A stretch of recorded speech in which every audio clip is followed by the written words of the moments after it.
Mose biro iri nikech iwacho ni koko chopo iri kawuono kiseng'iya wiye ang'o kuku mar wach en ang'o ka?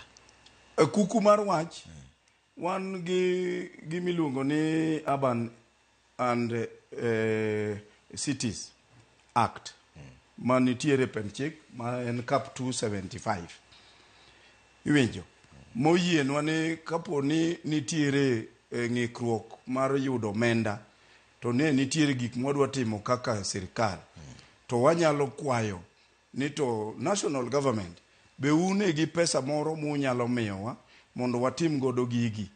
Mano chik oyie king'iyo article 189 section 2 mar the constitution. Koro wach mantiere kane wan gi upungufu kuom gik monego bed ni Nairobi as a city nyalo onego bed ni watimo to upungufu mar pesa ok nyal yienwa mondo watim gigi. Ma emomiyo wadhi national government mondo odhi okonywa gi pesa. Ma king'iyo budget mar Nairobi County en 42 billion one single financial year. To president oyie miyowa 80 billion mano 2 financial years. To 80 billion modwa miyowa ni dhi mana e yore kata kidienje 3-4 ma en infrastructure mondo walos godo nderni obede to the city standard, lighting the city mondo wabed gi security makare capital city. Kaeto kendo issue mar garbage, ing'eyo ni garbage bedo generated e city ka mang'eny zaidi, and it is a service delivery sector it does not attract any form of revenue income. Iwinjo tiende ni wayudo pesa to waketo mondo wa collect godo garbage kendo water gi kuma idhi pukgie, lakini onge ohala moro amora ma wayudo kuom choko garbage ma ji o generate in the city.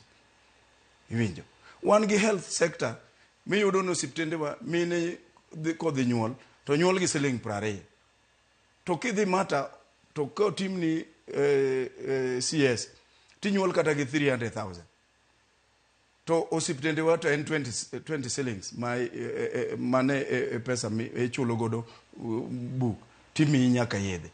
Tiende ni wa pump pesa service delivery sectors ma does not generate any form of income. Mano gima jo Nairobi onego understand. Sani capital projects king'iyo budget marwa is less than 10 billion Kenya shilling. Less than 10 billion Kenya shilling. Pesa madhi recurrent marwa king'iyo is about 17 point something billion one single month. Pesa mwayudo exchequer is that 17 billion. So pesa mwuok exchequer, yes, pesa mwuok exchequer te dhi mane wage bill. Yes. So pesa marwa mar own source revenue mwayudo is about 13 billion or 13.5 billion.